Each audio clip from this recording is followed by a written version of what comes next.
On the show today, Alexander Bard. So Wikipedia describes him as all kinds of things. I know him as a philosopher, really, but also a kind of philosopher activist involved with politics. And, he's been on TV a lot in Sweden. Public intellectual would be one term for him. Absolutely fascinating and sometimes controversial guy that I once met in Stockholm, and for about a year I've been trying to get him back on the show. So Alexander, welcome. It's an honor to be here. Where are you in the world today, sir? I'm in Stockholm in Sweden today, actually. Excellent. So I decided to stay here in Sweden for the Corona months. I'm like you, I travel all the time. We both love traveling, right?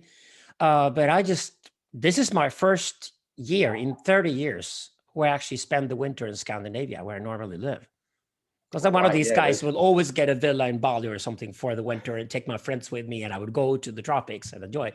But it's very exciting to actually experience the sort of dark, cold winters you have in Scandinavia. I was in Norway in December, and I've been in Finland in January, northern Finland, and it's significantly different from the UK or Germany, for example. Like, there's a depth and darkness to it, which is significantly different. Yeah. There's proper winter. Yes. Proper fucking winter. Let's hear about your life story then, sir. Like, how did you become a philosopher? It's not really a job that you apply for normally. So what's your story? How you got involved in this? Well, I grew up in a mixed South African Scandinavian family. So we were bicultural, which I think is an advantage for anybody these days. I mean, if you're lucky enough to speak at least 2 languages from birth and, have several different cultural backgrounds, it gives you more freedom automatically. So I was, fostered to be free. We got out of apartheid in South Africa, arrived in Scandinavia and had a mixed race family. So it's just like, do what you want, pursue your own things in life. And, as a boy, actually, this is true, but actually when I was 7 years old, I had this big room to myself. My sister was next door, and I would have half the room decorated with rock stars, and the other half of the room decorated by philosophers. They were all men, and they all had beards. This was before transsexuality. And now you're a rock star philosopher with a beard. I became a rock star, and after that, I became a philosopher. So, I was 7 years old. It's pretty much set in stone where I would arrive if I got the opportunity, and I was lucky enough. They had enough talent, had the right connections, the right mentors, everything. So I pursued a career in the music industry for 25 years. But I've been professional now for the last 7 or 8 years. I've been a philosopher full time. And the rock star thing, just for listeners, that's not a metaphor, right? Scandinavia has its own sort of bands that can be incredibly popular and well known there that people may not know outside of there. Well, you're from the UK, so that means the music industry has been American, British, and Scandinavian for the past 30 years. The Scandinavians are slightly more discreet about it. They're the Japanese of the music industry. I mean, we got guys like Max Martin, who's a neighbor of mine in Stockholm. He is the biggest record producer, songwriter ever. He's had more #1 records in America than all of the Brits combined, more or less. Wow. So I was part of that industry, and I wrote hit songs. So the last song I wrote before I quit was actually the winning song on the TV show The Voice in China. So wow, in China. Yeah, that was a good way to go, right? So I was a songwriter throughout. I was also a record producer. I ran my own record companies. I had 4 bands, and I was fortunate enough to tour the world. So having seen the world from that perspective is fantastic. And why did you quit? Like, what made you go, this isn't the industry for me, and made you sort of lean into the philosophy more? Okay, so it takes tons of energy to be a really good songwriter and music producer. And I was lucky enough or smart enough to actually develop my career as a writer and a philosopher in parallel.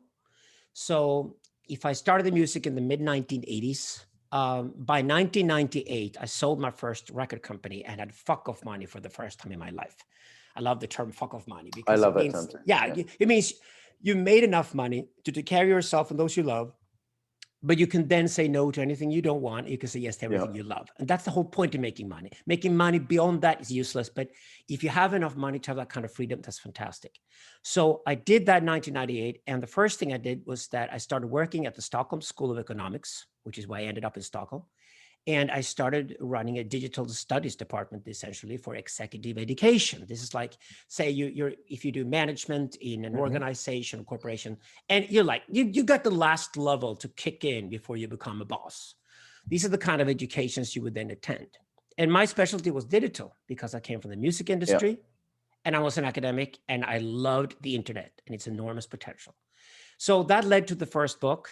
that I co-wrote with John, my very loyal co-writer, that was published in the year 2000, called The Netocrats. And 4 books into that process, we came to a point, which was 8 years ago, where I realized I'm getting a little older now, meaning that I've got a lot of wisdom. I've learned a lot of things, but the energy isn't really there to maintain 2 careers successfully. And rather than being mediocre at both, I decided that, no, that's enough with music. I've done it. There are 18 million songs on Spotify. The world doesn't need another song from me, but actually it needs more philosophy on the age we live in. And that's when I decided to pursue philosophy full-time. Okay, and you're associated with, is it synthesism? Am I saying that right? Synthesism, right. So one of the books I've written with John Söderqvist.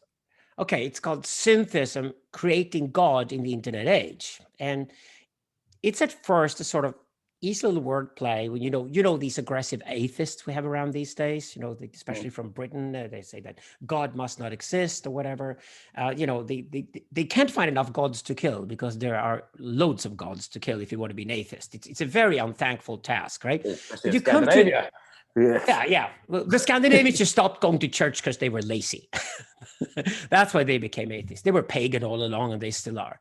But anyway, so the idea that atheism is somehow the end of history is kind of a boring idea. I mean, if the word God exists, and the word itself is a name we put on the ultimate things, like the ultimate horizon. From the past, it's always God. Where we go, it's always God. So we wrote in this book, Synthesism, Creating God in the Internet Age. We said that, wait a second, what if God did not create us? What if that wasn't necessary? What if we just put God in the wrong place? God is really the name for where we're going. You see, over the last 10,000 years that we call civilization, religion and spirituality has gone downhill, gotten a lot worse, and technology has gone uphill. And you could even start arguing by now that it seems like technology has hijacked us humans, so technology can develop itself into something that technology wants to be. Now, another word for that would be God. So maybe the whole point was that technology ultimately is God. And then whether it's a good God or a bad God, that's what we need to decide now, and very quickly so. So it's like a theological approach to, for example, climate change, to say, the fact that nuclear weapons are widespread. We have world pandemics these days to deal with. All these problems we need to deal with now that are existential to us are actually better addressed through theology than in any other method. And then we would argue in the book that instead of thinking of religion as a world of magic, like religion of magic, we need to replace that with religion of technology. Religion and technology always have been tied together, because religion is how we contain ourselves, how we behave, how we maintain a sustainable lifestyle rather than just throw ourselves off the cliff. I'm just trying to spell synthesism. So what do you think of this idea of the God-shaped hole? That I can't keep coming across that the idea that we tried to get kind of rid of religion, rid of spirituality, and then it just reemerges. Like people take up yoga, or people make their, their politics, their social justice kind of almost like it has a religious quality to it. Or, in America, it becomes a sort of state religion of, singing to the flag, the state becomes the religion. It's almost like humans have this urge for something religious. Consumerism celebrity becomes a religion. It seems like we are religious creatures, and if we don't constantly put that somewhere. It's the opening sentence of the Synthesism book. The first sentence is, everything is religion, and if it pretends to be anything but religion, that's when it gets dangerous. It's always when I have an aggressive atheist come up to me and I said, I'm not a theist, I'm not an atheist, I'm a syntheist. Serve the word God for what is to come. You have no other name for it. Okay, they can't argue against that. They were prepared for that, were they? And then I just tell them that we have practiced atheism on a massive scale for about 100 years. And Hitler and Stalin were both atheists. It's not like you were in a good club, It's just like that didn't work. And I think one of the reasons it didn't work was that religion and spirituality are absolutely essential to what it means to be human. And it comes out, doesn't it? Like, I really, for example, I have some friends that are really into politics, and they talk about almost like saved and not saved groups. It has an evangelical quality to it. And the special saved group who know the special saved words and of the special rituals they've gone through. And it just sounds, as someone who grew up with Catholicism, it's just like, wow, this is so religious, but they would never see it that way. They're just acting in a religious type way. Yeah, and they're tribal. Okay, so the idea here is that our group is better than your group, we're superior to you, whatever. I'm pretty disgusted with any of those ideas. I think we're all human. But what I mean with that radically is that the religions I am interested in, the ones that I study the most, are the ones that don't have missionaries at all. Because if a religion really seeks the truth, it's not going to go and knock you on your head and say you're wrong all day long. It's going to be adamant that you're probably going to find the truth anyway, if that is your serious disposition. And I love Buddhism, for example, started there. I went to Asia already in the 1980s. I discovered Taoism and Zoroastrianism. I eventually converted to Zoroastrianism, which is the third one of the three. No one talks about that. No one talks about No, but they will. They probably will, because they discovered Buddhism first in the West. That was like 40 years ago. And Taoism became popular like, 20, 30 years ago. And now people are discovering Zoroastrianism. It just turns out that these three religions were all one and the same, because they were the different schools of thought along the Silk Route. And I'm much more interested in spirituality that's practiced along a trade route than I'm interested in any form of spirituality that is dictated from above in a centralized empire or something like that. Yeah. Which is the way Christianity and Islam were presented to us. I think that your own serious personal journey is the one that's important. And how do you go back to something tribal? How do you go back to something tribal that works? That isn't about you being superior to others, but rather about how do you maintain and how do you get a certain pride in your own tribe that you belong to, so you can skip both individualism and collectivism, which I think are two poisons to humanity. Well, I definitely want to talk about that, particularly in a Swedish context. But just to complete a little bit there, Zoroastrianism, you're probably the only speaker we've had on the show, no, I know you are, who's even mentioned that term. So just can you give people a little bit of a sense of it, if they're just curious, like what the hell it is? You will discover, because there are a lot of Iranians who emigrated from Iran since the 1970s, and the new young generation of Iranian Americans and Iranian Europeans will talk a lot about Zoroastrianism. Okay. This is part of the Persian heritage, the same way that Taoism is quintessential for Chinese heritage, or Buddhism is quintessential for Indian heritage. But actually these isms are like labels we Europeans have put on Asian thinking. So if you look at the Silk Route, and the different trading posts, you would basically go to a new oasis somewhere along the trade route, and you would trade your stuff, and then you try to go on to the next one. And you would go through these different places. There'd be like a hospice where you would stay. There'd be like a small restaurant, you eat your food. There'd be a bathhouse where you go and clean yourself. There'd probably be a whorehouse along the way as well, or some kind of entertainment. And eventually you would arrive in what was called a kostag. And the kostags that the Persians built were the origins of we call cloisters in Latin, and later called, of course, monasteries. So these were like spiritual places you would go to isolate yourself and cleanse your soul rather than your body before you would go on to the next stop. So it's just like, can I just get all the bad trade deals I made out of the system and get the good deals into my mind, so I become more constructive and positive thinking before I go to the next trade post? These are the original schools of thought you have along the trade routes, and this is the original form of organized religion, as long as it is decentralized. That's how it works. And those are the kind of things I'm interested in. Then it's more like a matter of choice. If you study Eastern philosophy, so do you want to immerse yourself more in Buddhism, Taoism, or Zoroastrianism? And it only makes sense to eventually convert to one of the three to practice all three.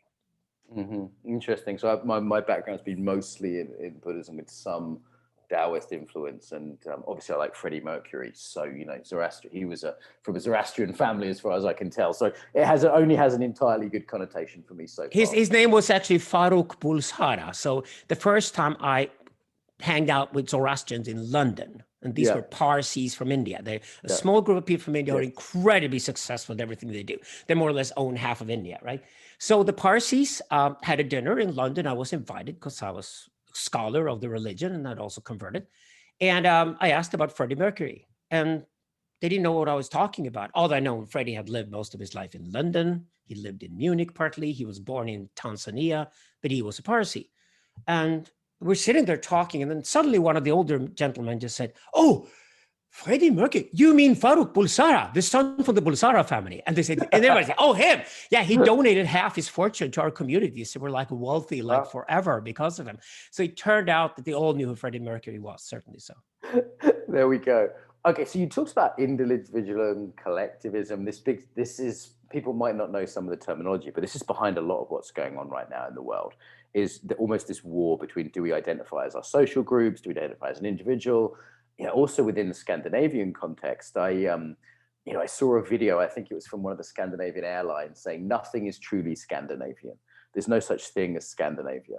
And he's saying, we hated that ad. It's like spitting on yourself. Yeah. I thought you might. God. There's a sort of self-hatred in Scandinavia I've come across. It's a fashion at the moment. Reality is that Scandinavians think they're superior to others, especially when it comes to ideas, which I also think is ridiculous. Okay. They're dealing with, Scandinavia today is a part of the world is very successful, but it's full of nouveau rich middle-class people. Yes. You don't have an old upper class that has traditions and distinctions and things like that. And you don't have an underclass that are completely obsessed with struggling with the upper class. You basically have a culture that's entirely middle class, right, all nouveau rich, and they're into fashions. There's a reason why H&M and IKEA come out of Sweden. Like, this is a fashion obsessed country. But they even think of ideas as fashions, which I learned when I was a kid. My dad told me that.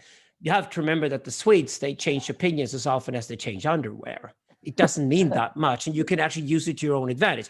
Just don't take their opinions too seriously, because they don't themselves. They don't even understand what it means to have a fundamental opinion and be grounded in an opinion at all, because they change their opinions all the time, and they're also very conformist.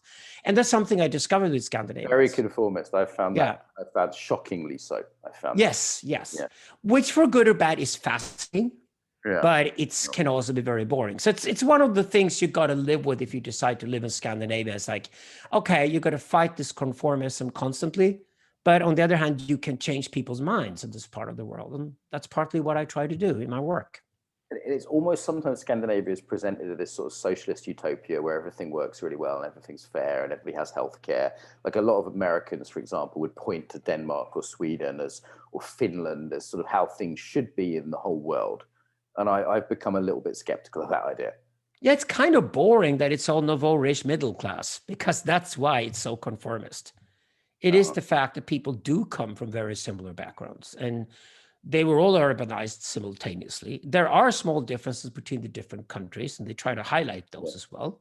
They certainly handled COVID-19 very differently in these four countries. But for Scandinavians, it means I can leave Stockholm, move to Copenhagen or Oslo if I prefer the differences there. But, maybe Britain will end up something similar, that Scotland will go its own way and Ireland will be united. But at the end of the day, they'll be very similar, just like Scandinavia anyway. And the other thing, I'd love to get your sort of philosophical opinion on this as a religious scholar. So for those watching on the YouTube, they can see Alexander looks like a biker Viking, big beard, no hair, jovially chop your head off with an axe is the kind of image I get. And, sort of while laughing and making a joke about it, So Scandinavia has this like Viking heritage. Yeah, and I know half the actors on the Vikings series, by the way, but they're all sissies. Okay? I can imagine. It's just costumes. My wife's a big fan, so we'll find out who's really cool. And so, and people are in love with this idea of the Viking as the sort of rough, tough, unfiltered, masculine, chop your head off kind of thing. And then Scandinavia is the place that's least like that I've ever been. All right, but it is partly, if you go to the north, and I'll tell you what. This is the first year in 30 years that I spent the entire winter in Scandinavia. I haven't seen a Swedish Christmas for 30 years. It was a shock, right? Okay, what am I going to do? Well, since I'm going to stay here, I'm not going to make it a habit. I might as well go north. So I've been up to Norrland, which is the very northern end of Sweden. It could be northern Norway as well. And I discovered that people there are very different from, say, Stockholm or southern Sweden. They're much rougher. They break the rules. They don't care about government regulations and things like that at all. They live in a much freer life in that sense. You can experience that in America, because when you come to Alaska, you discover that people in Alaska are not like the other Americans at all. I mean, it's partly climate, isn't it? It's partly if you've got to shovel snow every day. But what happened to the Vikings? As a sort of religious scholar, what happened to these rough, tough people that became a sort of sophisticated Stockholm, overly clean, dare I say, slightly feminized people? Like, well, the Vikings disappeared because of climate change. Okay, tell me more. We had a much warmer climate during the Iron Age in Europe than we do now, and certainly compared to what we had afterwards. We had a very cold period from the 14th century forward. So what then happened was the Vikings lost their power because people caught up with them technologically and built boats as strong and as fast as the Vikings had. And they also got lost because of their own internal conflicts. Essentially, the Vikings set up Russia.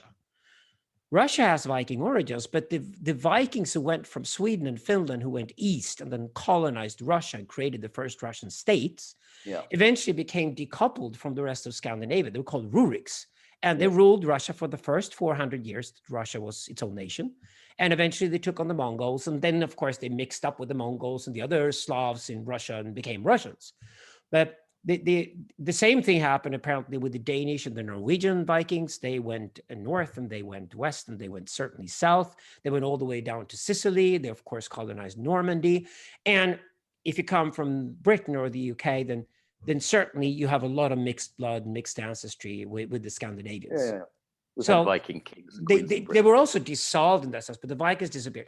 Then there were periods when Denmark and Sweden were major powers in Europe, and Sweden had a golden period after Protestantism came along. So the first country in the world that took on Martin Luther and threw out the Pope. I told you Swedes have this inclination to change opinions very quickly and change them all at the same time when they do.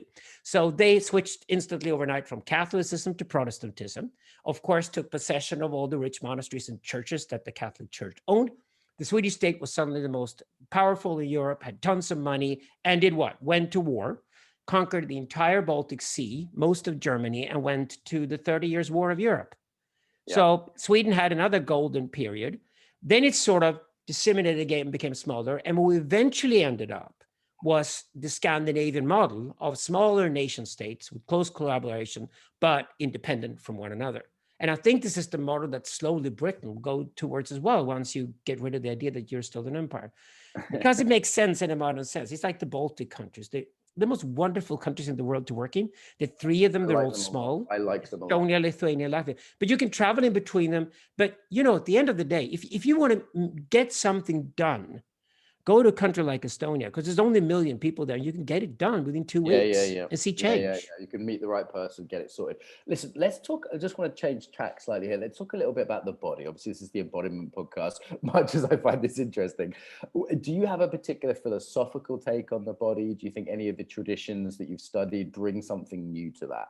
Like, I'd love to hear your take on the body. Oh, yeah, absolutely. I mean, to begin with, the mind is completely embodied. This is one of the reasons I'm a philosopher of technology, and I've been fighting these nerds in Silicon Valley for the past 30 years because they're all Platonists. Like, they talk about uploading and ridiculous ideas like that. You cannot upload a mind, for God's sake. It's more than zeros and ones. You know, you get horny, you crack a joke, things like that. The computers will never be able to do. You just got to face reality here, and that is that human beings are not just logos. They're not just zeros and ones. Human beings are also pathos. We have intense emotions, feelings, and things going on. And these are not reducible to zeros and ones. And this means that the mind is embodied in itself. It cannot operate without a body. But I would also like to talk about the body, the human body, as a minded. It's just that our body is unique in the sense that it's not like other bodies are. There are certainly other animals that are also very intelligent, and many of them are social, and we love them for it. But when it comes to human beings, because of language, the fact that we can speak to each other, we can also write to each other, we can even print and send shit to each other, we do these days, or we can go interactive now, you and I, and use all the different forms of language at the same time. This increasingly makes human beings very complex. And what I'm interested in is to see the mind as truly embodied, which is why I love your work, Mark. But I also like to think of the idea, what if we extend the concept of embodiment, because we are extending ourselves by using new forms of language all the time. And these are the most dramatic shifts in human history we've seen. The fact that we speak, the fact that we write, the fact that we print, and the fact that we eventually also went interactive are the 4 major revolutions of mankind. And I think the last one is the one we're in the middle of right now, to understand what interactivity really is. Say those 4 again. I just want to slow you down a bit because this bears chewing on. Say the 4 again. First, we speak. I usually crack the joke that I know a drunk guy in a bar on a Friday night, it's hard to tell whether he's an ape or a human. But if he actually says to the girl that he wants to take her home and fuck her, then he's probably a human. He's a bloke, right? So we speak. We're humans. Then we've done that for at least the last 200,000 years in a meaningful way. in a structured way, meaning it's powerful. And on top of that, we started writing some 8,000 years ago and developed civilization because of it. Right? Because then ideas can be written down, they can be passed on. There's a we could settle, permanently settle. There's no way you can create a culture of permanent settlement without written language. Because it requires a certain amount of complexity. And as long as you have to memorize everything in your head, you cannot create a society as complex as a permanent settlement. I think some embodiment people don't give language its due, because we're all about like, hey, it's about feeling, it's not about language. You go to yoga, you don't talk. You go to meditation, you don't talk. But actually, we are linguistic creatures. And oh yeah, then we're not embodied, because I always argue that if you try to separate body and keep it superior to mind, then you make the same mistake, just the reversed version of it. And I'm against all these reductionisms that try to turn a human being into only a mind or only a body. I'm aggressively against both. I think actually to be able to separate body and mind and then unite them again is what is fundamentally human. For men, at least, and to be able to separate war and hunting are the next step. And only the third one is a separation of masculine and feminine. Okay, we'll come to masculine and feminine. Let's complete on this list then. So we're linguistic, we speak, we then write, which is kind of a revolution and has profound implications. What are the next two? And of course, then we develop writing techniques and new alphabets and things. And every time we do that, it turns out there's a revolution that just happened, right? So after written language, the next major revolution in history is the printing press. And it was developed first in China, but they didn't know how to use it properly to their advantage. So it was later in Europe with cheap paper and other things that were also necessary. Starting in 1450 in southern Germany, the printing press revolutionized the world. And this is the brief period of history when Europe came to the center of the planet. Right, because instead of having to spend months writing a book, copying it by hand, you could spend a matter of hours, you could mass produce books. So knowledge could be spread at a scale which wasn't even possible before. Yeah. So if you produced a single copy of a book in 1449, it took you 2 years on average to make one copy of a book. And the average cost to make that book would be something like 150,000 pounds per book. Like if you owned 100 and 100 years later, it costs you 30 cents to make a book and it takes a minute. Then you can start to understand what an enormous revolution it was that we started printing books. And we could basically teach every person in a society to learn how to read and write and count. And this, of course, was the prerequisite for capitalism, for the industrial age, for nationalism. All those things that we developed over the last 100 years, starting in Europe and then spreading around the globe, all came out of the printing press revolution. And the fourth one? The fourth one is the one we started living in since the 1980s. It's the internet revolution, because the interactive language is so radically different from printed language. To begin with, we basically put a megaphone into the mouth of every human being. I'm still trying to get my head around this, right? Like, I can send an email to 400,000 people on this phone now. I have all the music of humanity here. Mozart, the Beatles, everything. Today I communicated with people live on Zoom in 10 different countries already today. I'm interviewing you in Sweden. I have WhatsApp groups with people, dozens of people in dozens of countries. I'm looking up any information I can. Like I went to a 12-step meeting last night and it was on the internet and there was 35 people there who had all found it through the internet. But I'm the scale of, I can put this podcast will be listened to by thousands of people in 100 different countries. I mean, that's very different than sort of getting on a camel and going on the Silk Road and spending 6 months or 2 years to get to China. You know what I mean? Like this is getting to China instantly. And there's a spreadability and a viralness, a scale and a speed. And my biggest problem is which of the 200 books that I've downloaded to my phone do I listen to today? It's not that it's not that I have to. Which one of the Netflix series are you going to watch? There are now hundreds or thousands of them. The amount of cultural output is exploding. And the two things to keep in mind here, a lot of it is junk. Right. And out of the 18 million songs or so on Spotify, actually 5 million are never heard by anybody. Right. This is curve, the long. This is like the junk bottom of it. And then there's a curve to that which is consumed.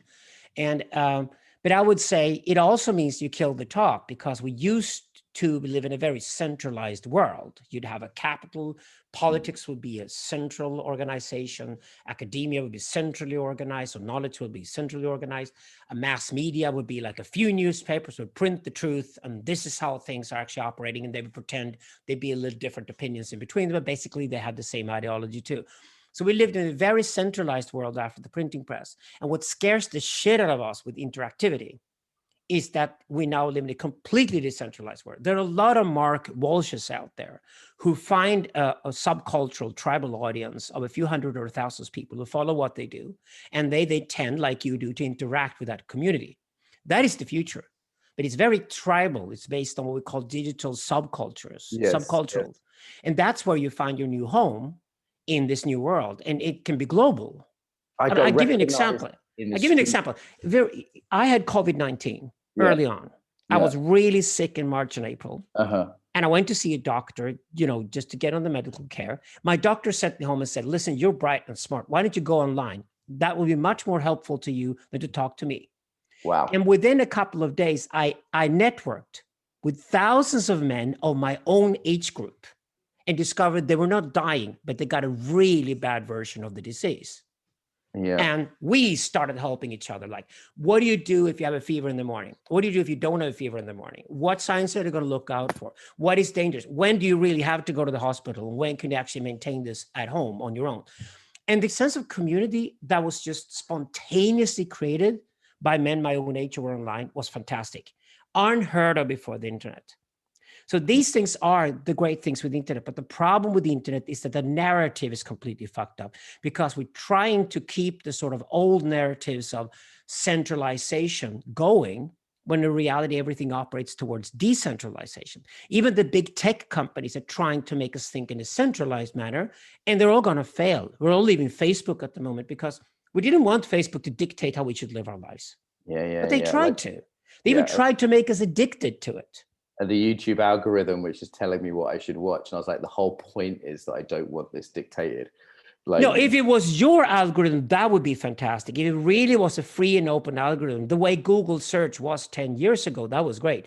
But when they started manipulating your algorithm through politics, when they started corrupting your algorithm with advertising, and when they started conforming your algorithms as well, that's when it got eerie. And that's exactly what YouTube is today. YouTube doesn't point me where I want to go. It points me where they want me to go. Exactly. I don't want that. Saying, hey, don't you want to watch what the BBC says about COVID? No, I fucking don't. No, I didn't ask for that. No, wait, that is not based on my search history. No, that's not based on my values. No, that's not based on anything other than a dictated agenda. And it's the same with Facebook. It's dictating like these politics to me. And I'm going, why have you given me this to watch? They're all going to die. None of them understands the internet. Yeah. This is what I've been working on as a philosopher the past 30 years. And I knew that we would have these huge companies that were highly successful, but they were built on the old centralization model. The last version of that was that all the data would be in the cloud. Well, hey, if Jeff Bezos owns the cloud, it's not you and me owning it, and he can turn off anything when he wants to. We don't want him as an emperor. We never elected Jeff Bezos. Out. We need to get out of that. I believe in a decentralized internet, and I think it's the only way forward, but we need new narratives. We need new stories about ourselves so we actually don't go off and kill our neighbors, which is what narratives were always about.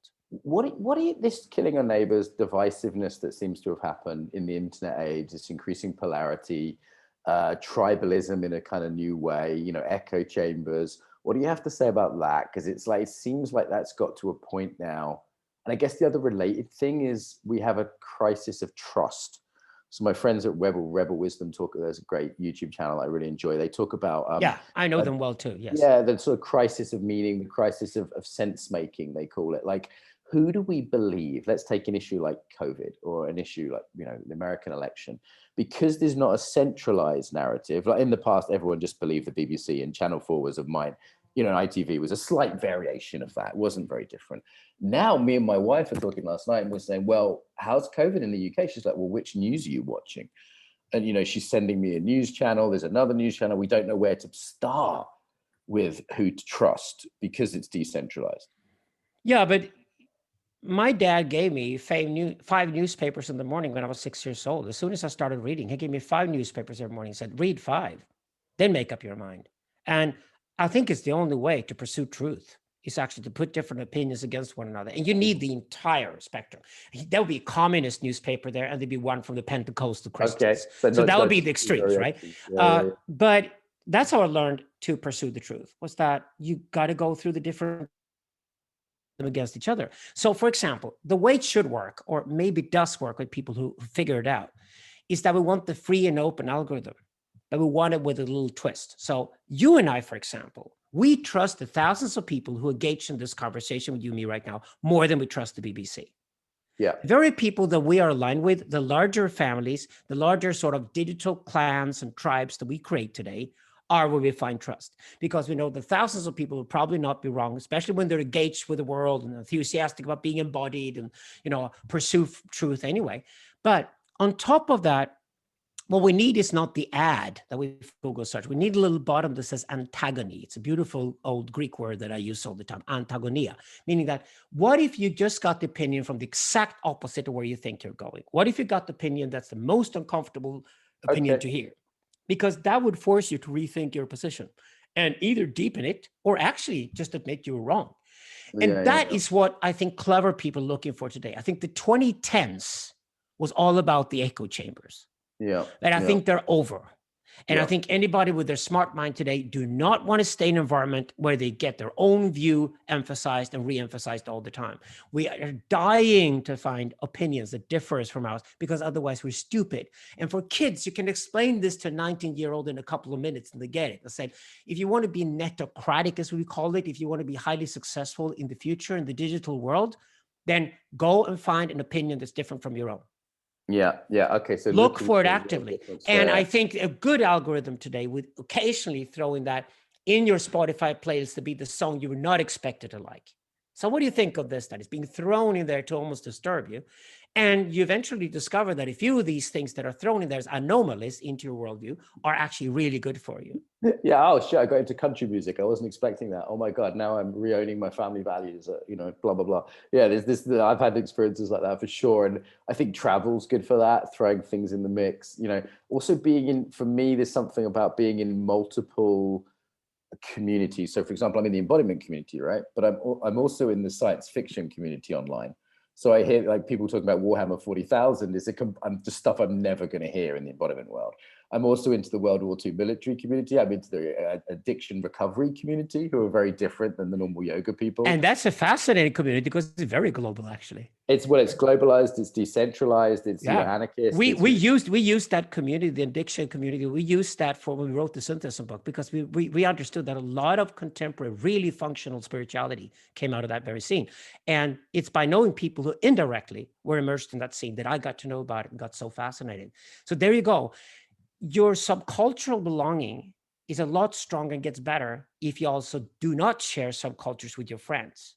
So if your friends know that you're their ambassador with a specific interest that they don't share, but they know a guy who has that interest, that even enhances the quality of the subcultural identity. And I think this is why Antagony is absolute key. I'd say, if anything now is the difference between successful people and the people who will be not so successful online, the difference between an upper class and underclass in the digital realm eventually, if we start looking, say, 50 years forward, it would be that the people who actively look for the Antagony are going to be the winners. And the people who just want to stay in their own comfort zone and have it reinforced all the time are now lost in what we call the echo chambers. I think this goes for anybody in the world today, American, Asian, European, doesn't matter. And in a way, when I converted to Zoroastrianism, a lot of my friends would ask me, so why did you go for an Eastern spiritual tradition and convert to it? And I'm just like, you know what? To be European and to pretend that I'm Christian and to say that philosophy started with the Greeks is so boring now and so dull and so echo chamberish that you can't even imagine that. No, I'd rather sit down with a Korean Catholic than sit down with an Italian Catholic, because anybody who has a sort of bicultural or tricultural or multicultural background are way more interesting to talk to than the people who are only proud of where they come from and stick with it all the times. Yeah, and earlier you did talk about having pride in where you come from. I mean, how do countries survive this internet age? Do they? Or, you know, is Sweden and England and the United States, are they things 50 years from now? Because you know, I'm walking down the street here. I meet someone who knows about the Embodiment conference. We have more in common about that. You know, I'm a British person meeting an American in Mexico, and we end up having dinner talking about embodiment. Like donation, you know, people are working virtually. You know, it's almost a anomaly for you to be spending winter at home in Scandinavia, right? You haven't done it in 30 years. Like, can countries survive this sort of decentralization? Do you want to know who's the winner? The city states. Look at the world map. Places like Singapore and Dubai, Monaco. Why? They're doing well, aren't they? I worked in 2 countries in Europe. I've actually advised the governments. They're called Estonia and Slovenia. And the reason why I love these countries is they're beautiful, and people are clever and sharp, but they're also small, meaning you can have an idea and you can have that idea implemented within weeks if it's a great idea and it gets popular. I think the old empires, the final empires, are not the European ones, because they did fall apart after 1945, thankfully. But I think America and I think China and Russia are really unstable, old style empires that we don't need any longer. And I always get asked this question by Americans: what is it that America needs? You know, we are so polarized. Well, you're not really listening to anybody else, are you, to begin with? It's just like America is only obsessed about America. It's like America's like your old uncle that got stuck up his own asshole, right? Right. But I say, you know, I think Brexit was a good thing for Europe. So the day an American state dares to leave the union and say, listen, we're going to go independent and try a different model, that would be really healthy for America. That is the best thing that could happen to America. I was just in Miami. It has its own personality. It could easily be a city-state. Equally, a lot of people are moving around America now based on differences between states and lifestyle. So all the people that, you know, I met a Portland refugee who just got out of Portland because he was just like, it's got too woke for him. I met several too. And they were like in Florida or in Texas. So it's like people are moving according to values. Yes, they are. And then you'll get a polarization of values, and then you get like, actually, we don't want to be subjected to this law. Texas, for example, could be the first to succeed. Yeah, and we just hope there's not going to be a civil war because of it, because I think the healthiest thing could happen in America is the states become more independent. Because the great thing with the union is that they are actually competing with one another for people's attention, which I think is a good thing. People can move. They can get up from somewhere, move somewhere else. That's the good thing with the European Union. You can actually move around in Europe these days. That's great. So if you don't get the values that you want and your Wi-Fi is too bad and you're not paid properly for your hard work, then you can just move somewhere else. I think migration is fantastic. The next book I'm writing is actually a big celebration of migration throughout history. And yes, but I think for America, they need more models than thinking that the United States is the only thing in the world. When in reality, the rest of the world are so tired now of Donald Trump. They can we please just have something else, you know? Yeah, we've heard it now. We heard this. Yes, you did pick Cartman from South Park for president for 4 years for some strange reason. Okay, you did that. Yeah, here, these are the consequences. It could have gone really bad. Like, we were lucky. We got out. We got nothing worse than COVID-19. But, you know, let's do something different this time. Maybe something that doesn't come from America next time, like listen to other people. I mean, just having a British person talk to a Swede, I mean, our audience is 50% American, and they just won't hear that very often. You know, the average embodiment conference is 90% Americans, even if they're different colored skins and half of them are women, you know, like they're still 90% American. So even just to hear someone talk about a Scandinavian or Brexit, you know, that they might hear a Brit, but even a Scandinavian is pretty rare, let alone a Turk or a Russian or a Saudi. Like, that's just not part of the embodiment narrative. But you said immigration then. So, you know, Scandinavia has been radically changed by immigration in my lifetime. Especially Sweden. Yeah, especially Sweden. I was really surprised when I went to Sweden. Less so maybe Norway, and maybe Denmark in the middle, I guess.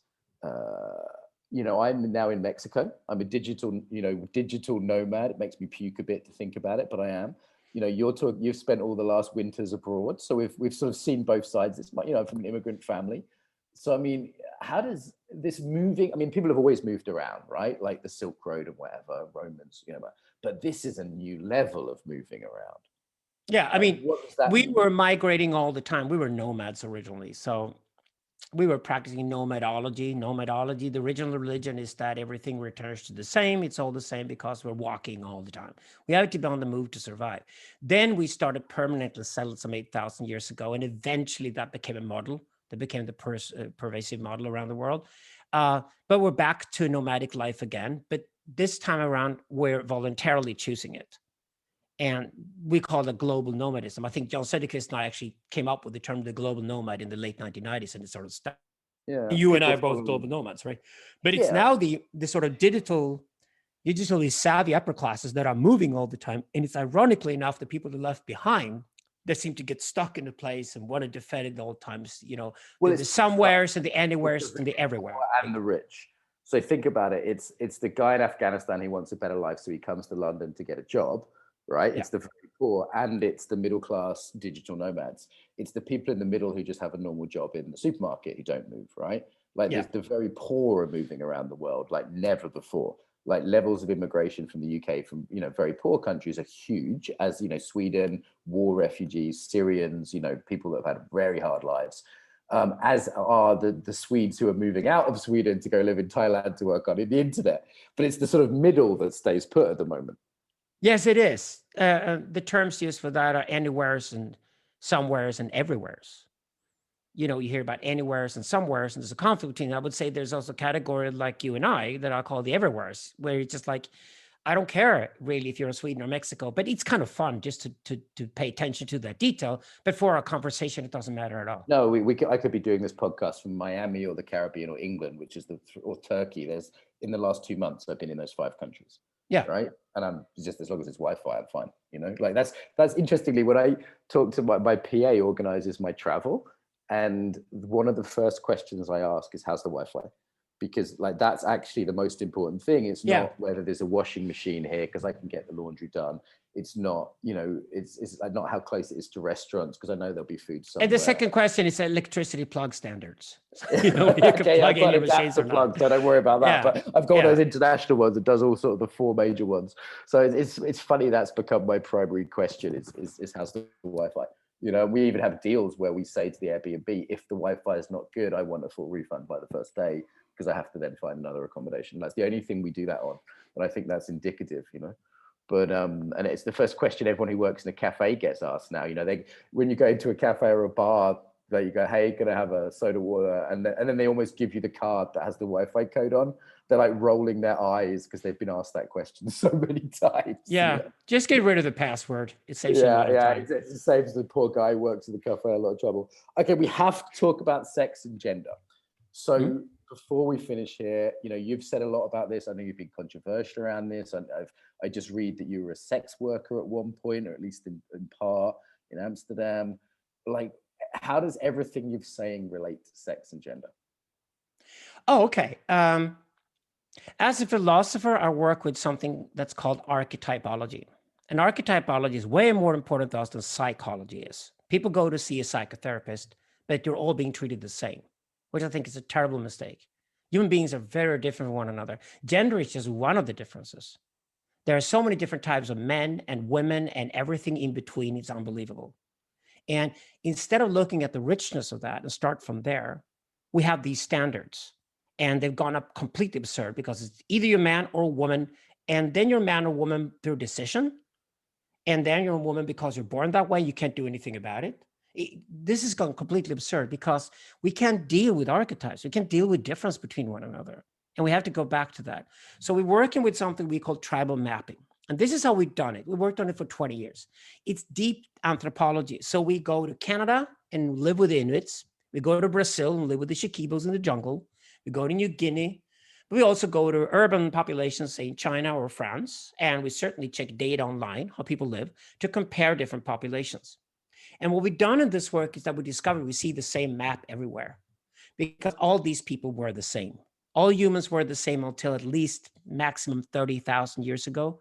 And our genetic makeup was shaped through tribal life for at least 70,000 years. That's where we all come from. That is the origin of humanity. So we call this archetypology. And then when we look at the archetypes, then we also look at the map of how people organize themselves, for example, professionally, like over the day and how you support one another, because all human beings deeply want to contribute. They want to be contributive to their community. That's a fundamental human thing. And if you don't get to contribute to your community, you go and kill yourself. That's why I'm against things like universal basic income, because they destroy the connection between reward and contribution. And I think they're very dangerous to play around with. So when you look at the map, you discover that every community will look at as a very strong matriarchy at the center. This is the community ruled by the older women. This is the basis for reproduction. This is where children are born. This is the heritage. The day you die, it's all about the matriarchy, all about the inner circuit, as we call it. So that's the foundation. On top of that, we have an outer circuit called the patriarchy, where most men are located. And this is where the warfare and the hunting goes on. That's where you're dragging the proteins into the community, is the way I said, rather than the vitamins, right? So we discover these patterns in Arctic climatic zones. We discover them in the tropics. So these are constantly a successful formula for organizing human life. Then in between these, I'm a strong defender of LGBTQ people, because in between these two categories, you have the go-betweens between men and women, essentially, or between patriarchy and matriarchy, and they're called androgynous. So we call them the androgynous characters in our work, and like Camille Paglia, I'm a strong defender of them, but I don't think they should be models for any of the other two categories. They should be proudly their own category and celebrate. I'm all for a third gender. I think India made a wise decision to allow a third gender into their passports and into their bureaucracy, everything, because actually in tribal life, that makes sense. There is a third gender there. But then you also have the go-betweens between communities. We're not at constant warfare with the outside world. And those are the shamanic characters. We call them shamanoid people. And we showed in our work that 4% of the population are androgynous, about 4% of the population are shamanoid, and about 92% of men and women are just regular men and women. Right. Now, once I present this theory to people, they get the whole idea of the archetypology. They get, yeah, wonderful. I can finally put myself on a social map and now understand why I have the talents that I have and when I'm proud of my profession. It is fantastic. It's so liberating for people to be able to see this map and put themselves on the map, and then explore what it means to be, for example, a man or being a woman. And I think what I've been very involved in the last 5 years is to build the men's movement in Europe, but I'm also supporting a whole new women's movement at the same time, but I don't want to interfere with it. They should not have my opinion about what they do. They should find out for themselves what it means to be a woman. But we call the entire movement a desexualized spaces movement, because we now live in environments where men and women are forced to be together all the time, every day. Yeah. And it creates all kinds of problems that we haven't foreseen. We didn't expect that men and women would go crazy being together all the time because we were romantically told that that's what we wanted. But in reality, actually, men and women in most cultures get together at night. And then they enjoy each other's companies. And then their sexuality works. And then it's great for the kids the next morning. But actually, in most cultures, men and women live very different lives during the daytime. And I think we need to redefine that or rediscover that and see it as an asset and not as a problem. It's interesting what you've said could be framed as being really super hyper modern and super considerate to different groups of people. But I bet you get misunderstood a lot with that. Yeah, but you and I are against secularization. You and I are very much that religion was there all along. And instead of having bad religion that we're not conscious of, maybe we should have a religion we are conscious of, that it's a good religion. Yes. We're pro-spirituality, right? I don't think you can talk about men or women or transgender people without speaking about religion and spirituality. I think gender is a deeply spiritual thing. And I am proud of the kind of man that I am. It took me archetypology to discover where I can serve the community best. I'm really proud of it. But it also means that I can deeply respect and admire men who are different from me. And I think this is so essential for understanding other cultures, is that I don't have to be like them. I don't have to agree with them, but I can admire them, that they're different from me. We do need to wrap up really soon. I'm curious, like some people said, I even shouldn't speak to you because you were too dangerous or too controversial. You know, like literally they said, don't speak to that guy.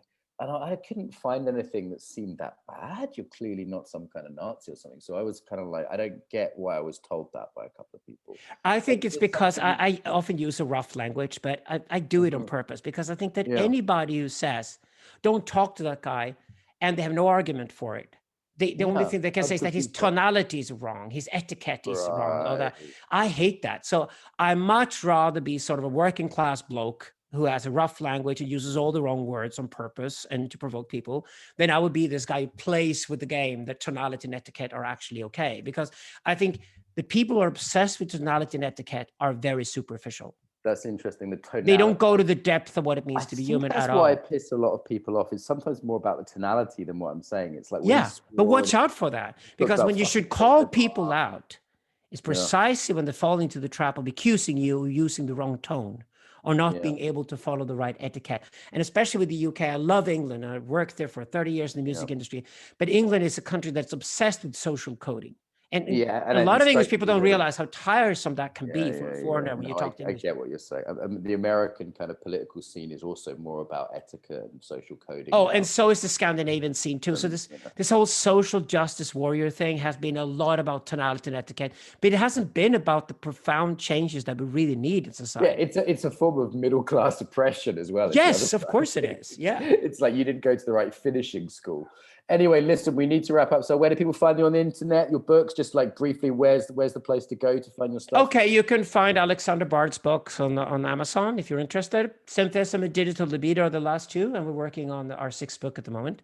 And I'm also a member of the Intellectual Deep Web, which is how I know the Rebel Wisdom guys and how I found about you, Mark. Okay. So there are so many different great networks for people interested in art and philosophy and things online today. Intellectual Deep Web is one you can check out and apply to. But I love being part of those networks. I love art. I love philosophy. I love political and spiritual activism. That's what I'm into. Personal website? No, I don't have one. No, I got tired of selling myself, to be honest. Okay. I'm a terrible salesperson. So I found you on Wikipedia. I was like, okay, cool. He's got a Wikipedia. But you can Google my name and you can find tons of stuff that I've done on YouTube. And like a lot of people during the Corona year, I did a lot of webcasts and podcasts. So besides this wonderful conversation with Mark, I have a lot of conversations up, and your algorithm probably points you to the one that you'd be most interested in. I love that you trust the algorithm. And last question. And I'm on Twitter, so you can find me on Twitter. Yeah. What the fuck do I call this episode? I mean, that sums up you in a way. It's like, what do we possibly call this episode? How about reversed embodiment? Because we talked a lot about enmindment today. Enmindment? Yeah. Okay. How would you enmindment? I'm going to call it that. We can call it embodiment in reversal and beyond. Because we actually twist embodiment back and forth, aren't we? Reversed embodiment. We're going to call it that. But I think that says something about you that's hard to sum up. Listen, I'm very proud and happy to be in contact with you. So let's talk again. Love to Maria, who I think put us in contact originally. Yes. Same to you. And I'd love to hang out in Mexico, Bali, whatever, next winter we have a house together. Next winter. See you there, man. I've got to run. Take care. Yes. See you. Bye-bye. Bye.